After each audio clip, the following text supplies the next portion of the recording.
Selain memberikan bantuan kursi roda, tim unit pengumpul zakat pemerintah Provinsi Sulawesi Selatan memberikan bantuan dana kepada Afika, anak berusia 10 tahun yang menderita gizi buruk dan hidrosefalus.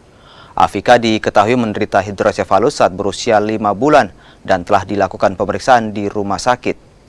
Afika sendiri telah 2 kali menjalani operasi di kepalanya.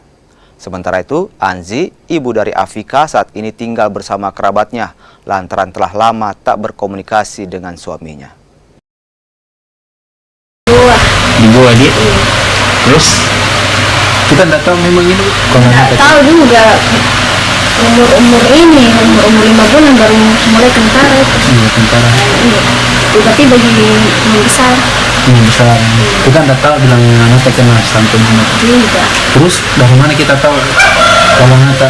Pertama ke puskesmas dulu periksa, terus diarahkan ke rumah sakit untuk CT scan. CT scan. Berarti dari lahir ya, Bu? Iya, dari lahir kayaknya.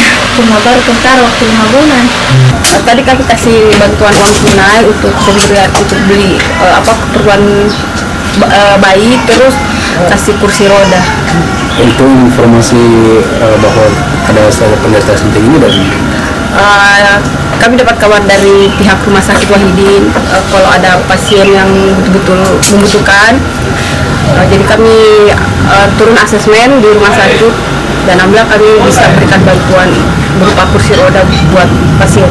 Mereka bersaudara banyak dan ada 2 orang yang kena stunting. Selanjutnya diberi edukasi buat ke Posyandu untuk melapor untuk bagaimana tindak selanjutnya itu dari pihak Posyandu.